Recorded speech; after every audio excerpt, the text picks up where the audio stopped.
तो जैसा हमने पिछली वीडियो में डिस्कस किया था कि हम यूपीएससी सिलेबस शुरू करेंगे और सिलेबस में सबसे पहले हम हिस्ट्री का टॉपिक स्टार्ट करेंगे। तो आज हम हिस्ट्री को ही स्टार्ट करने लगे हैं। तो जैसा आप हेडिंग देख सकते हैं हिस्ट्री, हम इंडियन हिस्ट्री से शुरू करेंगे। तो दोस्तों इसमें सबसे इम्पोर्टेंट चीज़ क्या है कि हिस्ट्री आप एकदम नहीं पढ़ सकते और हिस्ट्री जो रहता है वो थ्योरेटिकल पार्ट ज़्यादा रहता है। तो मैं आपके साथ एक बार ये क्रोनोलॉजी डिस्कस करूँगा। क्रोनोलॉजी के बाद मैं आपके साथ एक थ्योरेटिकल वीडियो शेयर करूँगा जिसमें सिर्फ आपने वीडियो को ध्यान से सुनना है और सुनने के बाद अपनी अंडरस्टैंडिंग से समझना है कि आपकी नॉलेज में, जैसा आपने कहीं और सोर्सेज से देखा होगा, मूवीज़ में देखा होगा, पिक्चरों में देखा होगा, सीरियल्स में देखा होगा कि क्या वो क्रोनोलॉजी आपकी थिंकिंग से मैच हो रही है या नहीं हो रही है और क्या बेसिक चीज़ें यूपीएससी पूछती है। मैं उसके बाद आपके प्रीलिम्स के क्वेश्चन भी डिस्कस करूँगा। तो हमने जैसे क्रोनोलॉजी डिस्कस करनी है तो आज हम हिस्ट्री की पहले क्रोनोलॉजी देखेंगे कि उसमें होता क्या है। जो इंडियन हिस्ट्री है, इंडियन हिस्ट्री हमारी 3 टाइप में डिवाइड है। First one is ancient history, second one is medieval history and third one is modern history. तो जो एंशिएंट हिस्ट्री होती है वो हम 2 लाख BC से 700 AD तक कंसिडर करते हैं। 2 लाख BC से 700 AD तक। इसका मतलब 2 लाख BC में आपका सारा कुछ आ गया पीछे का, हड़प्पन या सब कुछ जो भी अभी तक हुआ है, उससे लेके 700 AD तक जो भी है वो हम एंशिएंट हिस्ट्री में कंसीडर करते हैं। इसमें आपकी मैक्सिमम सिविलाइजेशन जो आपने फॉर एग्जांपल एक आपने रामायण महाभारत सुनी होगी वो सब एंशिएंट इंडिया में आती हैं और उसका इतना डीप नॉलेज नहीं है इसमें। तो हम स्टार्टिंग करते हैं इससे, एंशिएंट से। और सेकेंडली मेडिवल जो होती है, मेडिवल आपकी आती है 700 AD से 1857 AD तक। 700 AD टू 1857 AD। 1857 AD इसमें क्यों दिया हुआ है? क्योंकि 1857 में एक बहुत बड़ा रिवोल्ट हुआ था जिसको हम फर्स्ट वॉर ऑफ इंडिपेंडेंस कहते हैं। 1857 की रिवोल्ट हुआ जिसमें रानी लक्ष्मीबाई की डेथ हो चुकी थी। काफ़ी लोग, मैं डिस्कस करूँगा आपका धीरे धीरे। तो 1857 एक माइलस्टोन सेकंड वाला आता है जहाँ पे हम हिस्ट्री को मेडिवल इंडिया में डिवाइड करते हैं। और थर्ड वन रहती है आफ्टर 1857।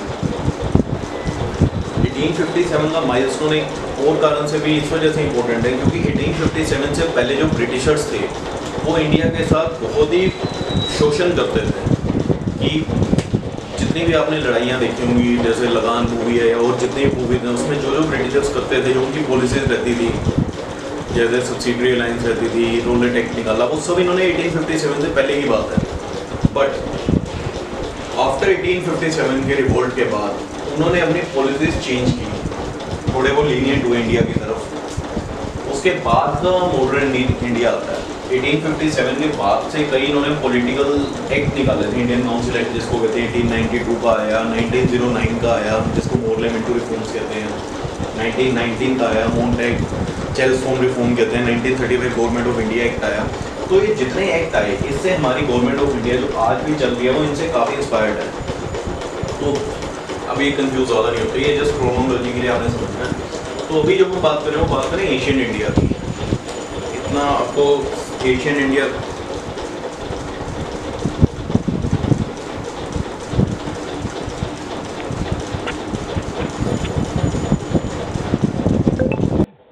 अभी हम बात करेंगे एशियन इंडिया की। अब एशियन इंडिया जो हमारा 2 लाख BC से 700 AD तक के टाइम पीरियड को हम एशियन इंडिया कहते हैं। तो एशियन इंडिया में सबसे जो पहले 3 कैटेगराइजेशन हुई है वो है पैलियोलिथिक, मेसोलिथिक, नियोलिथिक। ये आपको इतना समझने की जरूरत नहीं है, जस्ट एक क्रोनोलॉजी का पार्ट है तो इस वजह से हम डिस्कस करते हैं। First one is Palaeolithic, Mesolithic and Neolithic. Just आपने इनका सीक्वेंस याद रखना है।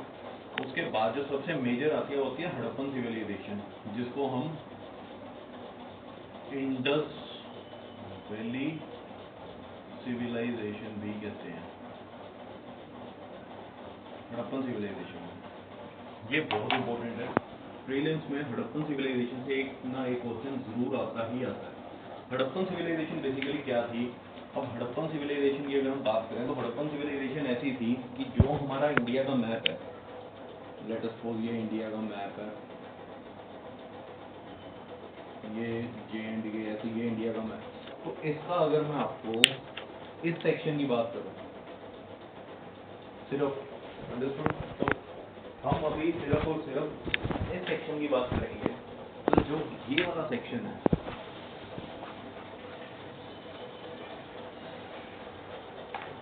इस वाले सेक्शन में फॉर एग्जांपल ये आपकी राजस्थान की बेल्ट आ गई, देन ये गुजरात आ गया, देन ये आ गया।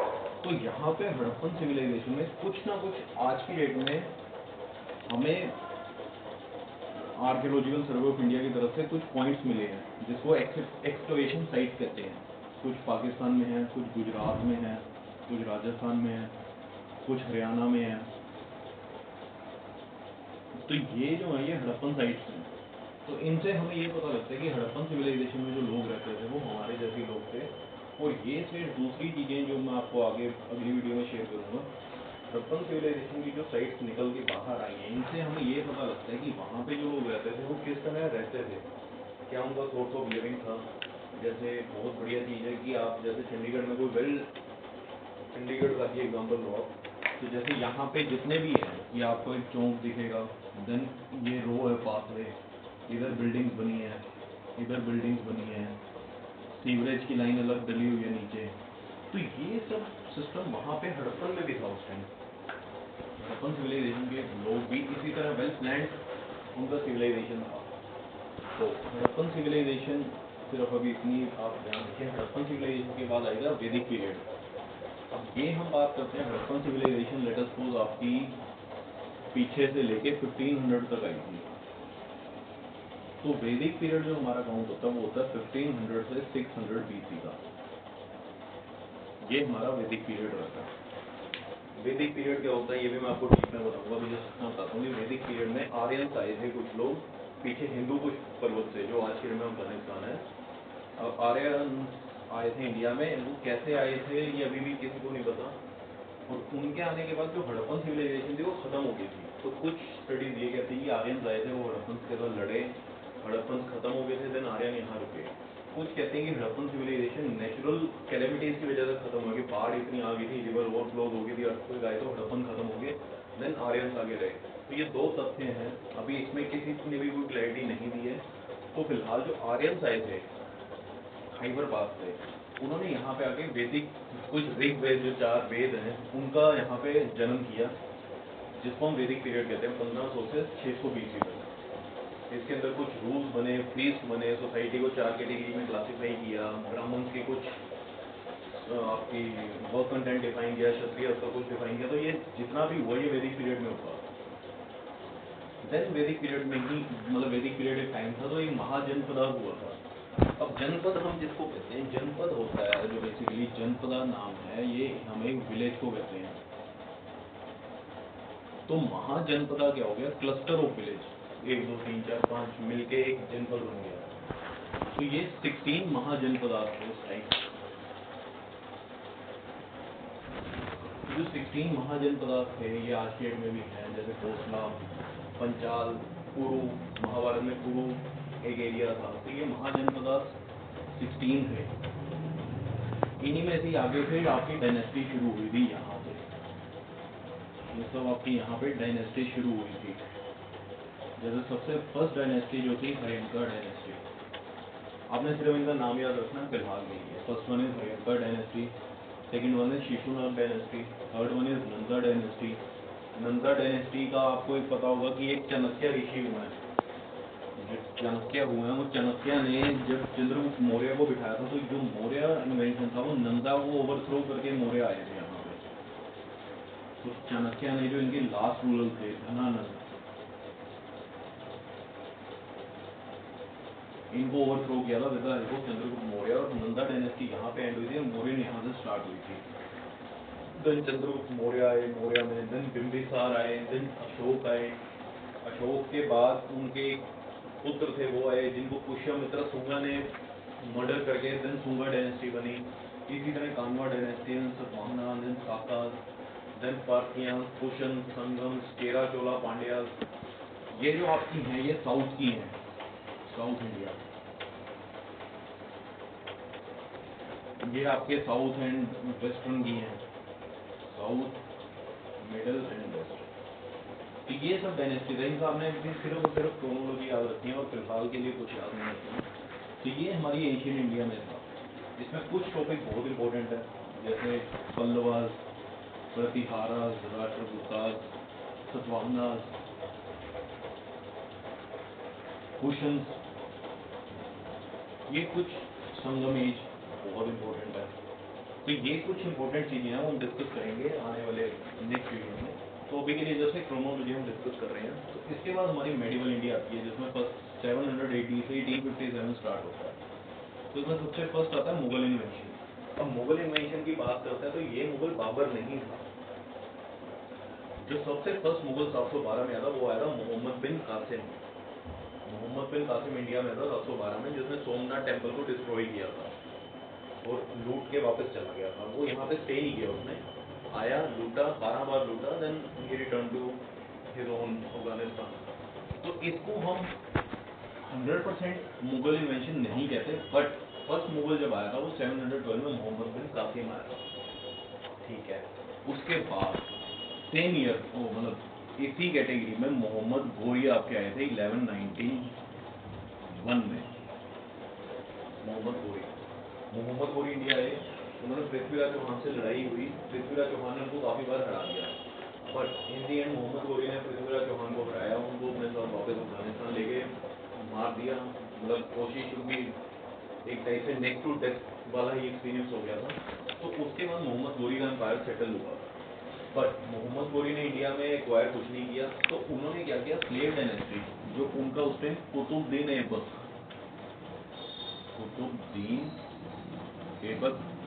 मोहम्मद घोरी के स्लेव थे, उनको यहाँ पे बिठा दिया कुतुबुद्दीन ऐबक, और यहाँ से स्लेव डायनेस्टी की शुरुआत हुई।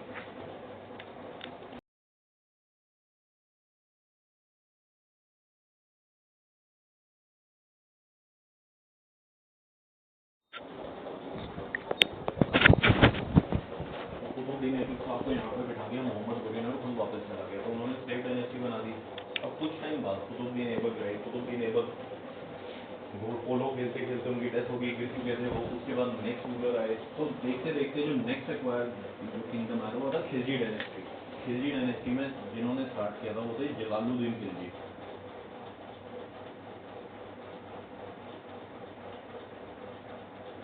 और ये मैं खिलजी डायनेस्टी आप सबने आई थिंक पद्मावती मूवी देखी होगी, तो पद्मावती मूवी में अलाउद्दीन खिलजी का जो रेफरेंस दिया हुआ है, जलालुद्दीन खिलजी थे, इनकी जो लड़की थी उससे अलाउद्दीन खिलजी ने शादी की थी इनको मारने के बाद। अलाउद्दीन खिलजी जब रूलर बना तो उसने जलालुद्दीन खिलजी को मार दिया, उनकी लड़की से शादी की, मतलब बेसिकली वो भी इनके अंकल ही लगते थे, नेफ्यू थे वो। तो उसके बाद अलाउद्दीन खिलजी आया। अलाउद्दीन खिलजी का एक बहुत वफादार उसका यूकेन स्लेव था या सेनापति था, वो था मलिक कफूर। मलिक कफूर ने ही ये कहते हैं कि अलाउद्दीन खिलजी को मार के देन वो खुद रूलर बना। तो ये हिस्ट्री रहती है। तो बेसिकली स्लेव के बाद खिलजी आई, खिलजी के बाद तुगलक आए। तुगलक मेरे यहाँ पे मोहम्मद बिन तुगलक ने इसको स्टार्ट किया था, या फिर आई थिंक फिरोज शाह तुगलक, ये मैं आपको अभी नहीं बताता, ये आई एम इन कंफ्यूजन कि मोहम्मद बिन तुगलक थे या फिरोज शाह तुगलक थे। तो उसके बाद तुगलक डायनेस्टी आई। अब यहाँ पे सबसे इंपॉर्टेंट चीज देखने वाली है कि तुगलक डायनेस्टी का एंड कैसे हुआ। ये तो सारे वहीं थे, कोई किसी का राजा था, कोई किसी का नौकर था, उसने एक दूसरे को मारा एंड बन गए। बट तुगलक डायनेस्टी सबसे इंपॉर्टेंट क्यों आती है यूपीएससी पॉइंट ऑफ व्यू से। आप सबने तैमूर सुना होगा नाम, तैमूर लंग। तैमूर लंग आज तक का सबसे क्रूअल राजा हुआ है, मतलब उसको कोई हरा नहीं पाया। बड़ा ही क्रूअल का मतलब कि सबसे ज़्यादा उसने मारा लोगों को, एक्सपेंशन की है अपनी, बहुत ही क्रूअल रहा है। तो ये पूछते हैं कि तैमूर इंडिया कब आया था। तो तैमूर इंडिया तुगलक के टाइम आया था। तैमूर लंग इंडिया आया था तुगलक के टाइम। तुगलक के टाइम इंडिया में आया, उसने तुगलक डायनेस्टी को मार दिया पूरी तरह। दिल्ली में आया, पूरी तरह उसने मार दिया, दिल्ली पूरी नष्ट कर दी। एक आपका बख्तियार करके था, उसने आपकी नालंदा और तक्षशिला यूनिवर्सिटी उसको डिस्ट्रॉय कर दिया था पूरी तरह। मतलब तैमूर यहाँ पे आया था, उन्हें रूल नहीं करना था, पर उसने पूरा ही तबाह कर दिया था जिसको कहते हैं, दिल्ली खत्म कर दी, लेडीज बच्चों को बहुत टॉर्चर किया। एंड यहाँ पे जाते हुए खिजर खान को यहाँ का दिल्ली का रूलर बना गया। खिजर खान ने स्टार्ट की सैयद डायनेस्टी। तो सैयद डायनेस्टी बहुत ही शॉर्ट टाइम के लिए रही। इसके बाद इनका एक लड़का रहा, उसको जिसने मतलब उसके बाद आपकी लोधी डायनेस्टी यहाँ पे आ गई। सैयद के बाद सैयद कुछ ही टाइम रूल किया उन्होंने, देन यहाँ पे लोधी डायनेस्टी। अब लोधी डायनेस्टी सबसे इम्पोर्टेंट क्यों है? क्योंकि इनके लास्ट रूलर जो थे इब्राहिम लोधी,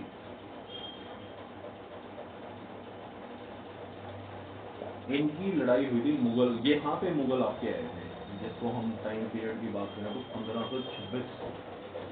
1526 में मुगल का बाबर आया, उसकी इब्राहिम लोधी के साथ लड़ाई हुई, जिसको हम कहते हैं फर्स्ट बैटल ऑफ पानीपत।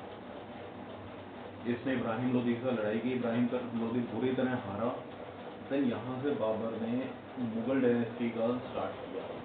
अब कुछ बाद में अफगान आए थे, जैसे शेर शाह सूरी आया, आपका जो थर्ड बैटल ऑफ पानीपत हुई थी जिसमें मराठा के साथ अहमद शाह अब्दाली, जिसको कहते हैं कि तालिबान आज भी अहमद शाह अब्दाली के वंशज हैं, वो आए इंडिया में अफगान। देन यहाँ तक आपका इंडिया में रहे लोग, उसके बाद यहाँ से पुर्तगीज आना शुरू हो गए थे।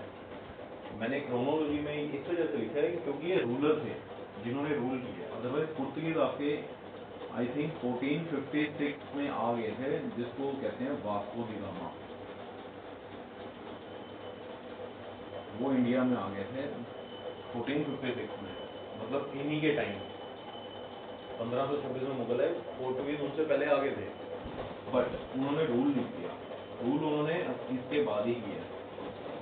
देन पुर्तगीज आए, देन फ्रेंच आए, देन डच आए, देन इंग्लिशमैन आए। तो इंग्लिशमैन जब लास्ट में आए, ये आपका जिसको कहते हैं सिराजुद्दौला के साथ जो रॉबर्ट क्लाइव की लड़ाई हुई थी, बैटल ऑफ प्लासी,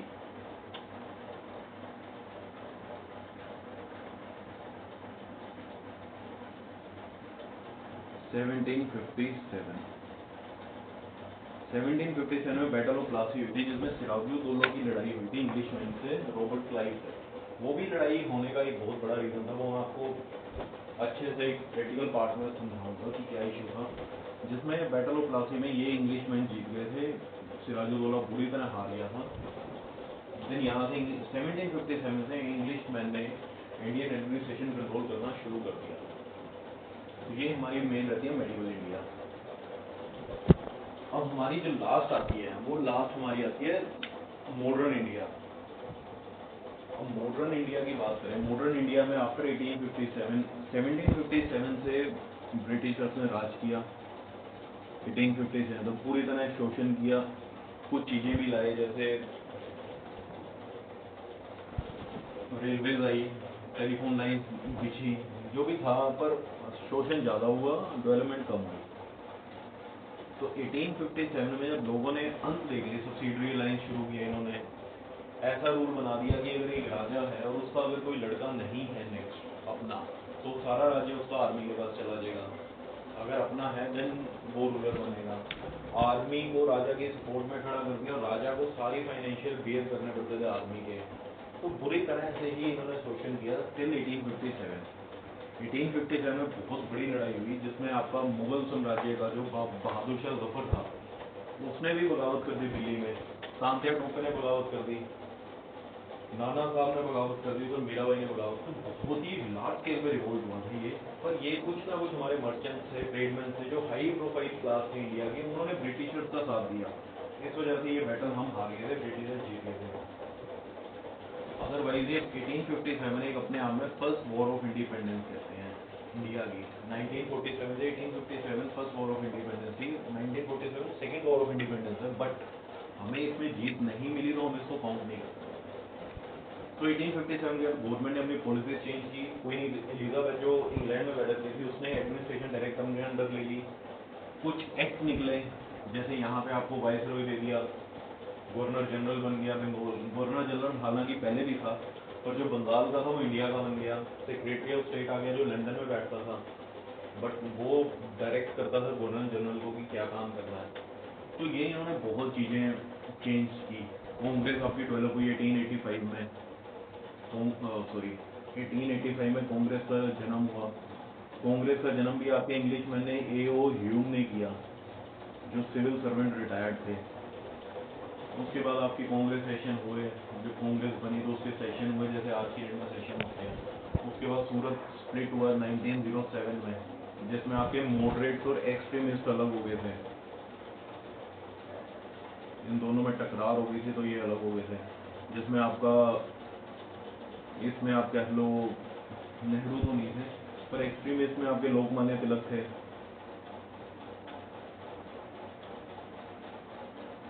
और मॉडरेट में आपके गोपाल कृष्ण गोखले।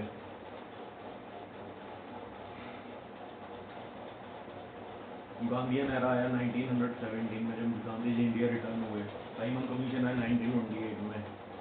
फ्रीडम मूवमेंट हुई, civil disobedience movement, non cooperation movement, Cripps commission आया, साइमन कमीशन आया, माउंटबेटन प्लान आया 1946 में, कि इसने डिवाइड किया था इंडिया और पाकिस्तान को।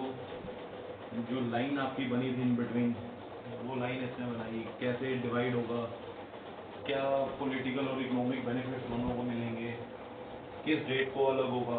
तो ये सब माउंटबेटन जो लास्ट हमारे वाइसरॉय थे उन्होंने बनाया। तो ये हमारा मॉडर्न इंडिया रहता है। तो मेजर जो रहता है हमारा important history point of view से, एक एंशियंट रहता है और एक मॉडर्न रहता है। ये जस्ट आपको नॉलेज है, इसका क्रोनोलॉजी पता होनी चाहिए, उसके बाद आपको कोई इशू नहीं है। जस्ट आपको मेजर फोकस जो है एंशियंट इंडिया पे, मॉडर्न इंडिया पे, इस पे ही करना है। साथ के साथ जो मैं आपको पढ़ाऊंगा, आपने प्रीवियस ईयर पेपर्स में देखना है कि क्या वो चीज़ें आई हैं। जैसे सूरत स्टेट मॉडर्न और एक्सट्रीमिस्ट किस सेशन में लगे हुए, तो सूरत सेशन में लगे हुए 1907 में। गांधी इंडिया रिटर्न कब हुआ 1917 में। कांग्रेस कब बनी 1885 में। ओके, माउंटबेटन प्लान किस साल में आया था 1946 में। बैटल ऑफ प्लासी कब हुई 1757। कौन जीता था, इंग्लिशमैन जीते थे, रॉबर्ट क्लाइव जिसका जनरल था। लड़ाई सिराजुद्दौला से हुई थी, जब जिसके बाद इंग्लिशमैन ने इंडिया के ऊपर अपनी एडमिनिस्ट्रेशन एक्वायर कर ली थी। तो ये सब चीज़ें हम डिस्कस करेंगे। तो ये आपको मेन क्रोनोलॉजी मैंने कोशिश किया समझाने की। क्रोनोलॉजी के बाद हम धीरे धीरे इंडिविजुअल टॉपिक कवर करेंगे, जिसमें एक वीडियो में सिर्फ और सिर्फ एशियन की ही बनाऊंगा। एशियन वीडियो में आपको समझ आएगा कि कैसे बुद्धा और जैनिज्म कहाँ थे, उनके साथ लोगों ने क्या क्या किया, वो क्यों जनरेट किए हुए बुद्धा और जैनिज्म, क्या ज़रूरत थी, किस राज्य में वो जनरेट हुए, किस डायनेस्टी ने उनका समर्थन किया, किस डायनेस्टी ने उनको नहीं समर्थन दिया। तो ये सब चीज़ें हम धीरे धीरे स्टडी करेंगे। तो फिलहाल के लिए मैं उम्मीद करता हूँ आपको क्रोनोलॉजी समझ आई होगी, और नेक्स्ट वीडियो में आपके साथ एशियन इंडिया पूरा डिस्कस करूँगा डीप में, और कोशिश करूँगा कि वो जितना थ्रेटिकल और इनोवेटिव और इन्फॉर्मेटिव रहे, क्योंकि उस पर इतना समझाने वाला कुछ नहीं है, जस्ट आपको एक स्टोरी की तरह समझ आना चाहिए। तो आशा करता हूँ कि आपको ये लेक्चर समझ आया होगा, और नेक्स्ट वीडियो के साथ बने रहने के लिए प्लीज़ मेरे चैनल को लाइक, फॉलो एंड सब्सक्राइब जरूर करें। एंड